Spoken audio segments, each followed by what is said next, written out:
Hey guys, you are tuning into P4CM's The Conversation. I'm Jen. And I'm Canden, and today we want to talk about masturbation and pornography. We're going to get real with it. Let's go get real.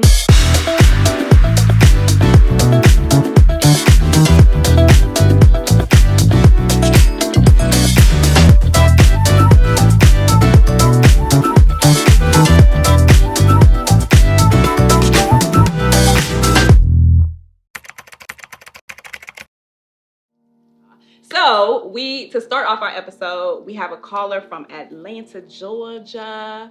James is on the line with us, and we are dying to know your perspective on this. First of all, James, what is your status? Are you single, married, engaged, dating? I am single, divorced. Okay, cool. Thank you for sharing that. All right, we want to get into this subject that we talking about masturbation and pornography, and we are really interested in the male perspective on this subject. So, do you think masturbation should be an intricate part of the individual's life as a single person? That's a tough question because I think it's purely predicated on your sex drive. And I think it's purely predicated on your belief system.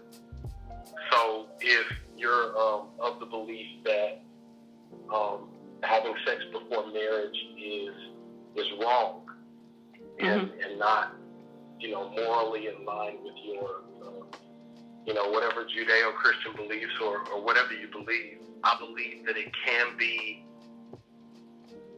give you an advantage to not have to go out in the streets and be distant.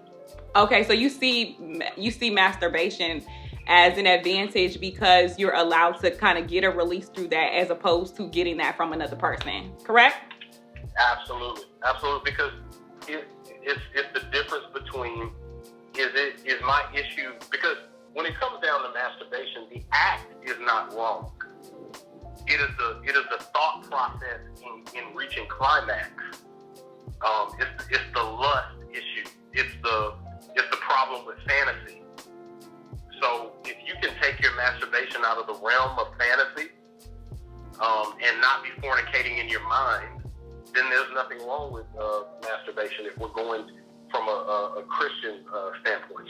So you're saying, James, that if you just do it for the climax without the images involved? How do you do that, though? Can you do that?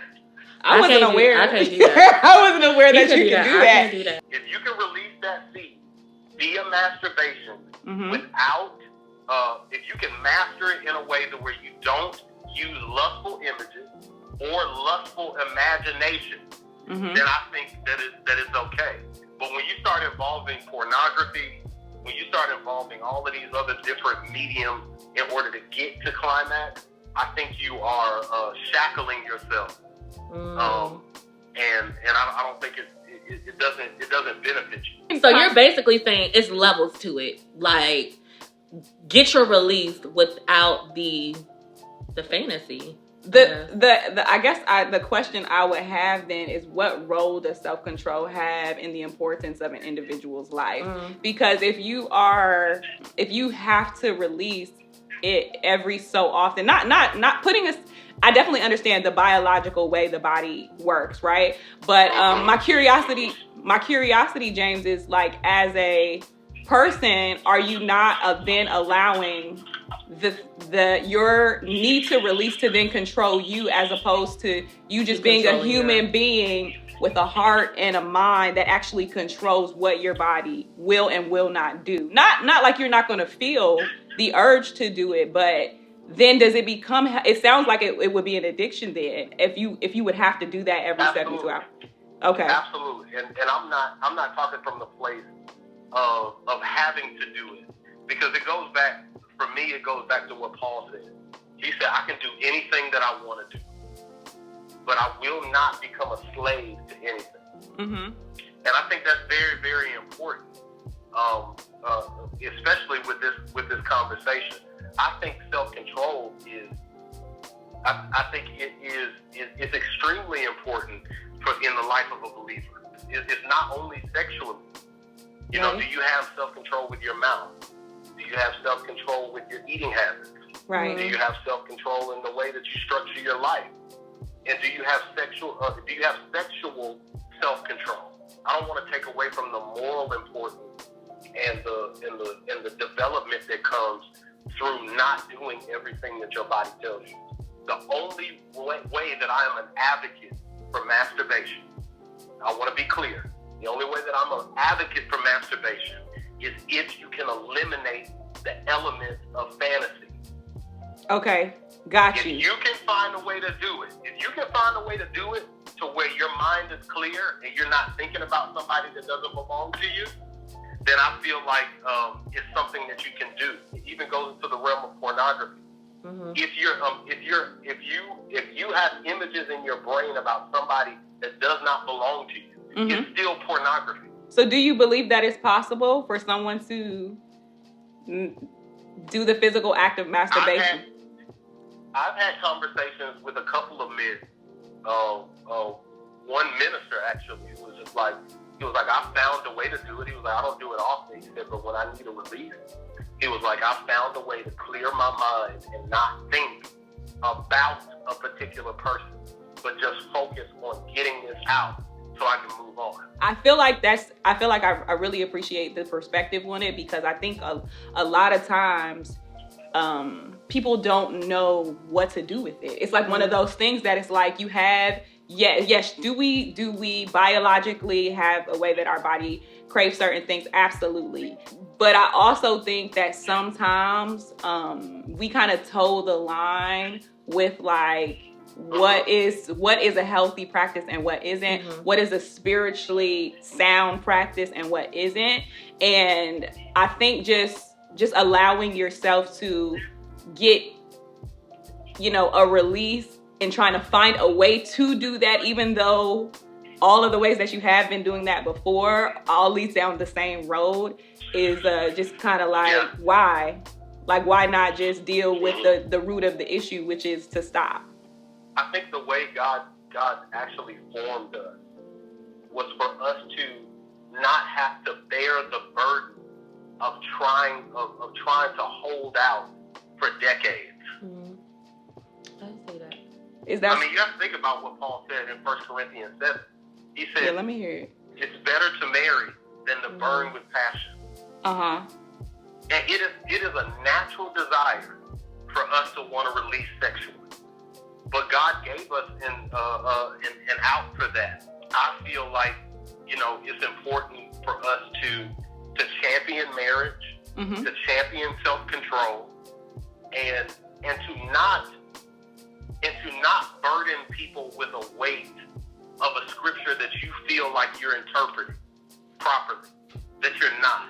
Because there's a lot of scripture that we've been taught over the years in the church that is not necessarily what he's saying.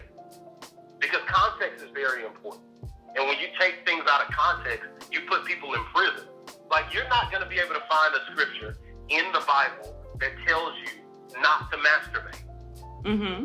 But you will find a plethora of scriptures on lust. You will find a plethora of scriptures on self-control. Mm-hmm. You will find a plethora of scriptures on making sure that of fleeing fornication. Sorry to interrupt you, James. I want to understand, are you an advocate of masturbation or are you not? Or is it, I'm confused now, because you said you're... No, I am an advocate for masturbation if you can do it without lustful images. If you can do it solely for release. But if you need your computer, if you need the thoughts of people that you've been with in the past, then I am totally against it. Do you understand that? No, yeah, so he's presenting the argument as if pornography and fantasies are mutually exclusive from masturbation. But the whole act of sex in itself is not exclusive from anybody, from anything. Right. So I think that's where our individual opinions would come in. Okay. Okay.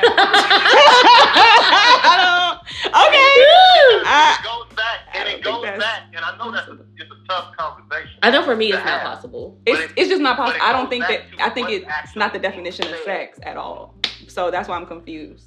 Even sex with yourself, like sex in general, is the act of you being physically stimulated and aroused. And in order to have sex, you have to be physically stimulated and aroused. Or why would you want to do it? Either you don't want to do it, or you are physically stimulated and aroused and you do want to do it. That's what makes it desired. So when you say you have to remove anything physical that gets you to arousal, I don't really understand. Any mental image that gets you to the place of arousal to be able to masturbate, I don't really get that, because I think that's what the definition of sex, masturbation, all that stuff is. And maybe he's saying you're detaching your mind from your body and you're just doing it, but then why? Because if it's not giving you, like, why just do something that it's not giving you any, like, your body can't be separate. I do understand the principle of removing your mind so that you can physically, because I've done that. I've like distanced myself from whatever so that I can do something. But then it just doesn't, but the purpose of the thing then becomes hairy to me. It becomes hazy and gray to me. Like, why do we need to do the thing? If we can insert self-control here, then it would seem that the thing that we're doing is now pointless if you're going to remove yourself from the fantasy of it. It is difficult for a person to understand how masturbation could not be healthy, because studies show that it's healthy. And so I think that a large percentage of people think that it's like beneficial and healthy, but I just don't see how it leaves room for any physical self-control. It was a lot of loops and bounds, but I think we get your perspective. And I thank you so much for just being transparent about your perspective, because I think that when we have these conversations as Christians, as Christian millennials, and you know, it's not, we always have one definitive answer, and I believe that we need to, not that we necessarily will agree with all of the perspectives, but that someone is brave enough to present a different perspective. So we appreciate you. Thank you for joining us. So that was a lot. A lot. And I definitely know that there are varying degrees of opinions on this subject. It has been discussed, but we want to provide some insight and some more clarity into what it really means, and as a believer, how does it fit into our lives? So we want to bring in a little bit more perspective on it. So yeah, John, do you want to join us on the hot seat? Come and join us. Woo! Hey John, how are you? Welcome, John, to the hot seat. Welcome to the conversation. Yes. Well, thank you. So what questions do we have for John? Give us your perspective on this from a male opinion. Do you think, and a believer? So I think everyone has definitely masturbated in their life or thought about it. We all struggle with the urges. It's a natural thing. Our body responds to certain stimulus. Now, I know for me, masturbation was never an addiction. I did it, but for me, I felt so much shame afterwards That's that it wasn't worth doing it. And then to stop, I had to like figure out some method. And so for me, it was my pride. And I'm not saying this is a good thing, but I said, if I'm gonna take all this time to find the right video, the right lotion, whatever, I might as well go out and get the real thing. Yeah. That's real. If I'm gonna do all this to set it up, I might as well go get the real thing. But I knew I ain't had no game to get the real thing, so so I just that's what kept me. I shamed myself into not doing it, which is probably not the best way, but it allowed me to build up enough distance from it that the Holy Spirit was able to come and change some things in me. Now, as far as there's still the urges, because we said it's still there. There was a time where I tried to do the whole masturbation without the images in my head. I tried to fool myself like, oh, well, if I'm not lusting or imagining, then it's okay. But when you're trying to do that, like, you're aware. If you're not thinking about sex, you're thinking about what you're doing. And I'm aware a man's hand is now on my member, and that ain't what does it for me. So. Okay.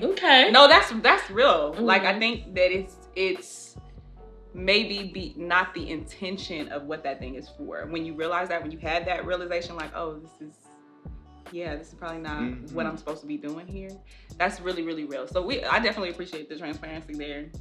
I do think every believer has had to figure out at one point what they think about this, if they want to be real with themselves. And also, every believer has kind of had an experience, a personal experience with this, having to do with like their body and self-control. Because I mean, you are single for a while. Most people are single well into at least their late 20s nowadays. So, you know, kind of finding ways to deal with it but not give in can definitely be a thing that you have to work at. So I appreciate the progression.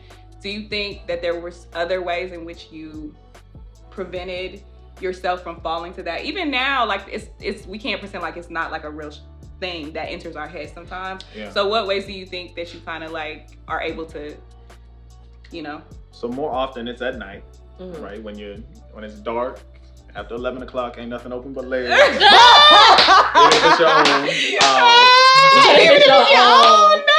So for me, I'll be in bed, right? And that's when the urges seem to always want to come. As soon as I close my eyes, ready to sleep, that's when all the thoughts of the day want to come in and all the thoughts that weren't even in the day want to come in. And so for me, it's shifting my position. So if my eyes are closed and I'm on my back, okay, I need to open my eyes. Turn to my side, do something different to get out of that mindset. And then pray, like, Lord, I do not want to do this. Yeah. Turn on some worship music. Luckily, turn on some worship music. Worship works. It works. It is hard to get in the groove when Kirk Franklin is there behind you talking about stomp, you know?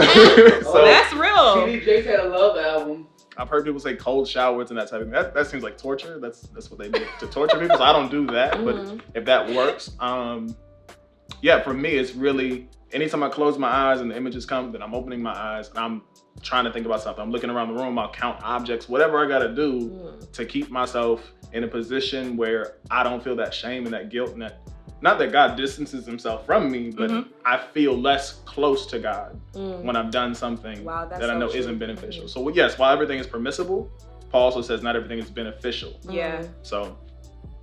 Does it have anything to do with, do you think masturbation has any influence while you're single? Performing it or not performing it one way or another has any impact on how you deal with sexually within your marriage? Yes, I do believe so. So our brains are built on habits and patterns. And so whatever it is, whatever habits and patterns you create in your singleness, they're gonna express themselves in the relationship. So a lot of people who are used to pornography being something they shouldn't look at and shouldn't watch, now that they're free to have sex and they're free to express themselves that way, you'll find people still going in the closet and masturbating and their wives catch them like, what are you doing? It's like, I miss the, ooh, I shouldn't do this of it. So, I mean, the same thing with having sex outside of marriage, that risk. Right. Like for Christians, it's that, ooh, I shouldn't be doing this. That makes it a little bit better. Right. It makes it more exciting. And then you get married, and now that it's allowed, it's kind of like, oh, I don't want to do it. So you don't have the same thrill. So that's interesting. I've been praying, like even for my own self in this whole area, like, Lord, please restore the virginity of my mind. That is so Come good. on. Like, just give me back the purity so that I can love someone in that way and worship you in that way. And it's not me thinking about other images to get there. Or comparison, you know, to what you've seen and what you've experienced compared to what you will have. That's so real. Thank you, John. Absolutely. Someone. Appreciate it. So what's your experience with pornography and masturbation, Jen? Do you feel like that was a thing that God had to kind of like take you through a deeper understanding of it? Or do you feel like it was just always like made sense to you and you was just like, it's not really? So I actually was, and I don't think I've really told this story publicly a lot. I was actually addicted to masturbating for like 13 years. Like it was so bad that I would have to like, and pardon me if this is too raw, but like I would have to get my fix at work. Like I would have to stop in the middle of the day. Like you had a lunch break. It was like I needed that moment. I would use part of my lunch break to get what I needed. And I think because one of the conversations that we don't have as believers is that some people find a safe place in masturbation, even though I don't agree with it. now, but they find a safe place because it's like, at least I'm not having sex. Yeah. So because I'm not having sex and because I'm not engaging with someone else, I'm getting what I want, but I'm not involving someone else in that. And because for a long time, like, when I first got saved, I really wanted to please God, but I was weaning myself off of promiscuity and weaning myself off of sexual immorality. So it was like, I kind of tried to make it make sense. So that, I can do this. I'm not hurting anyone else. It's just me. I'm just getting my fix, until the Lord had to deepen my understanding about how he viewed my body and how my body belongs to him, until he allows me to be married. And then, like John said earlier, just a shame. Like, anything that you have to sneak in the dark, like, if you can't do it, not saying that you would have sex in the public, but if you can't say, hey, masturbated last night. Like, I mean, if you really, amongst your believing friends who keep you accountable, you can't say that in your sister circle, in your Bible study small group. Like, it's probably something that we're not supposed to do. But for a long time, it took me a while to accept that it was wrong and then allow God to deliver me from it, because I really truly thought it was innocent and I wasn't having sex. Like, I really wasn't. So as a child, actually, pornography was introduced to me. I don't even remember how. I just remember it being around. I had or like brother. Maybe we flipped the channel. I don't know like what it was, but like you flip and then everything wasn't super monitored or locked down. So you flip and you see something, you're like, those are boobies. Yeah, like, and it's your transfixed. You know what I'm saying? It's so like, it draws your imagination. And I just remember being not being able to move from that place. And I think masturbation and pornography have this in common. You are like devoted. Is that a word? Devoted? In the moment, you're devoted to it. And it distracts you when you're not in it. It distracts you trying to get back to it. So I definitely think like it would be very, very difficult to not be addicted to it because of the way that it transfixes and captivates you. It's like when kids watch TV and you have to snap them out of it. That's what I think masturbation is for adults. And it feels good. Like, let's not, I think sometimes we talk about sex in the connotation that it's bad, but sex in the boundaries of marriage is good. So pleasure, pleasing yourself. God made the clitoris. Like, he created every part of our body. I know that sounds a little raw, but that's the only use for that part of our body is for stimulation, is for pleasure. So he created that so that it can be married and involved in the sanctity of marriage. So outside of that, it feels good. So it's hard to say that something is so bad but it feels so good unless you have a spiritual maturity and understanding about it. Well, that takes us into we want to give you guys some real facts and about pornography in general. So we're gonna hear some of those and then we'll get into some more discussion on it. The average age of first exposure to internet porn is 11 years old. The largest group of viewers of internet pornography are children between ages 12 and 17. That's surprising to me. It's not really surprising to me though. Really? Because I was exposed as a child. Like, I had an older brother. I'm in his room doing something I wasn't supposed to do, and I found a tape. I just remember being like shocked and then what is that? And then because, but that's another conversation. Like, I didn't have the sex talk, right? Like, there wasn't an exploration about your body and its parts and its functions. But I was more curious than shameful. Well, the thing is, for me, pornography actually opened up the door to a lot of other things for me, because looking at that as a child, it exposes you to so much. So I think first, the first time I got exposed to porn, I had to, in hindsight, I looked back over my life and then saw after that actually had like struggle with same-sex attraction. Was like having sleepovers with my cousin and doing weird things like touching each other. I was young, so I just like not really having the proper context, like those conversations with telling children what sex is, what the purpose of it is, and how God created it and what he created it for. Also letting them know what their role in that is, what their bodies. Most kids, I think, innately know, like, this is probably a violation, or this is probably bad, or this doesn't make me feel good. But I don't think we have the mental capacity yet to really understand what's happening. And then that later on in life, I feel like that being exposed to someone else's who is an adult pornography is like the roadmap for perversion and these different things that we may not even know why we're doing a thing or why we can't stop doing a thing. So that's really interesting. Porn sites receive more regular traffic than Netflix, Amazon, and Twitter combined each month. In 2016 alone, more than 4,500,000,000 hours of porn were consumed on the world's largest porn site. The least popular day of the year for viewing porn is Thanksgiving. The most popular day of the week for viewing porn is Sunday. Wow. The most popular day of the week? That's what? Wow. Huh. Why don't people want? They don't. The Thanksgiving. What is it about Thanksgiving? Maybe because you're getting pleasure with gluttony. Maybe that's what it is, and you fall asleep. Just saying. You ate yourself into a coma. You can't do nothing. You don't need to masturbate right now. Sundays make sense to me though, because usually people are off. They're at home. That's their day of leisure, of like rest, chill. Well, I just think about it as people trying to get it in before Monday. You know, people just hate Mondays. Going to work. Oh, so anxiety. So let me get my release before I have to do this. Before I have to work and all these Monday. Responsibilities that I have. Because it definitely is an anxiety. It can be like a way to deal with anxiety. Work again. Oh my goodness, it's Monday. So if that's their Sunday habit, do you think that keeps them from going to church to not feel condemned? I think it probably happens after church. Yeah, right, I do too. Here's the thing though. I will say that there is I feel like a person who regularly attends church, I feel like they're less likely to indulge in lack of self-control. And maybe that's not an accurate thing.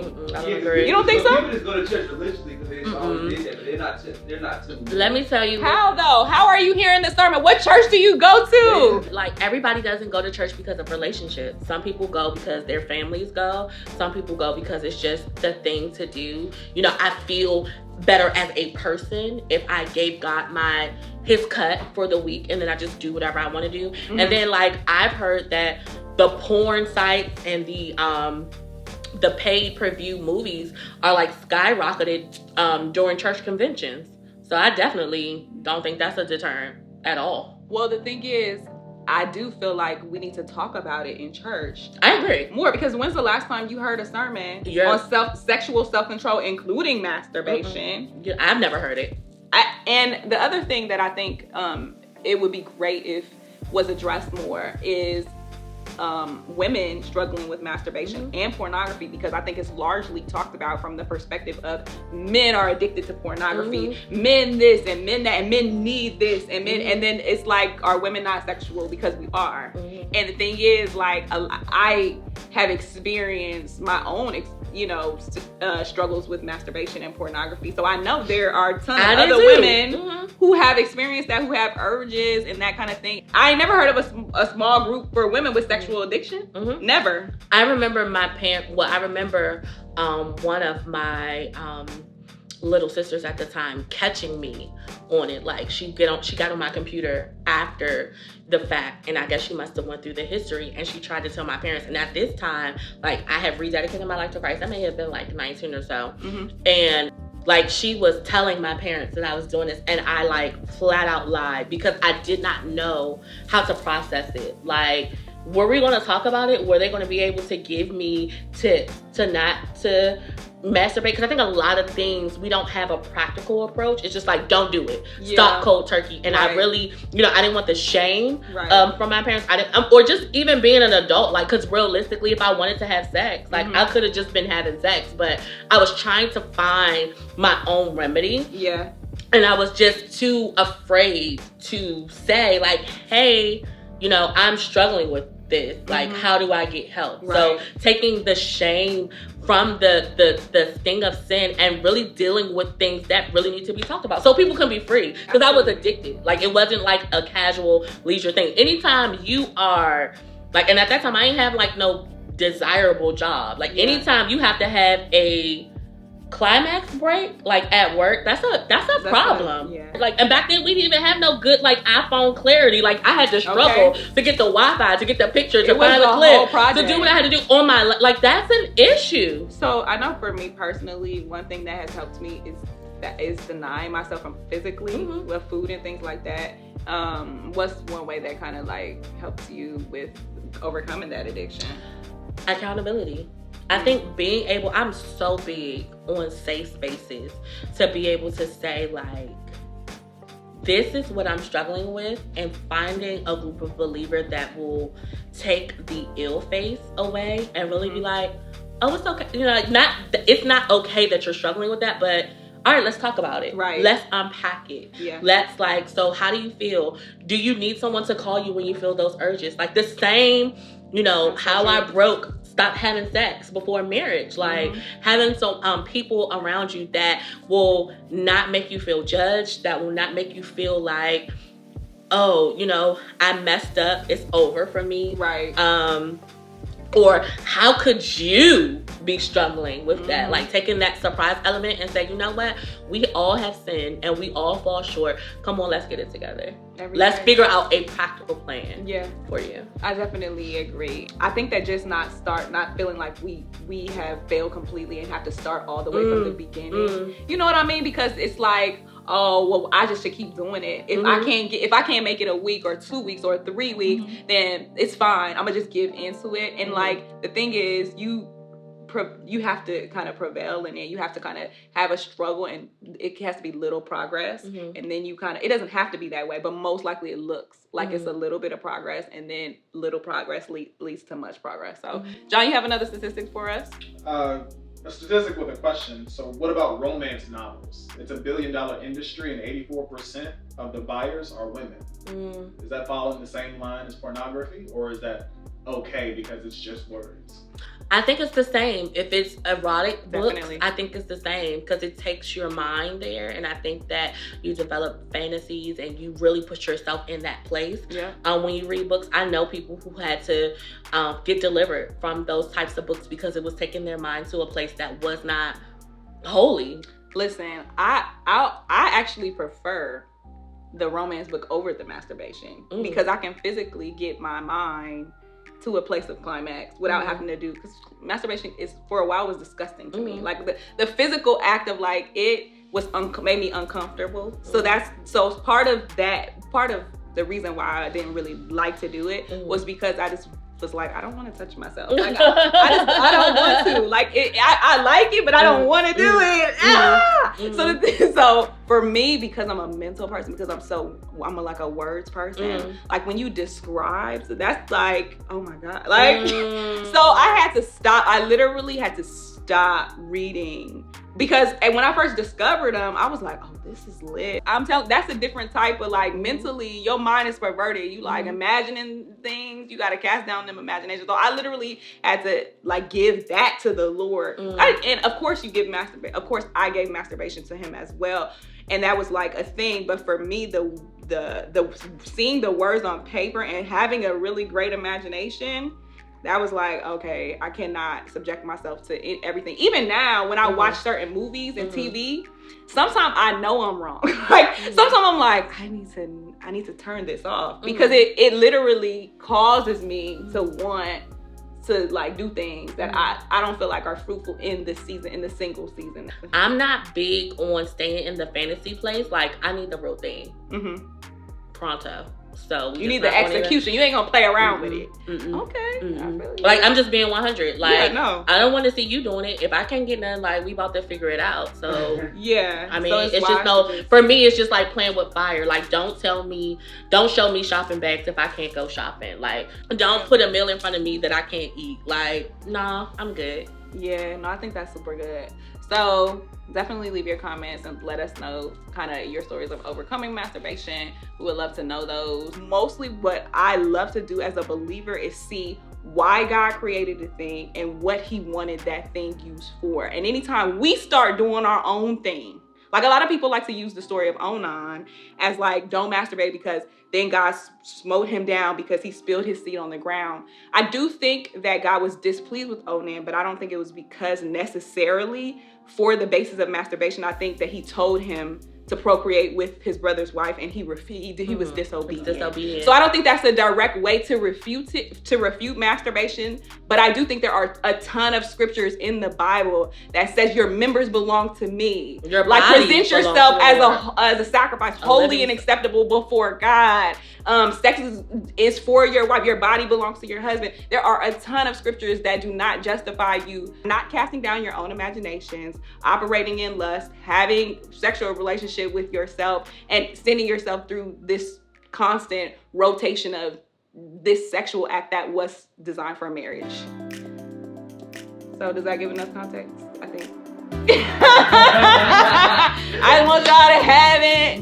I don't want y'all to walk around confused. We cast down confusion, okay?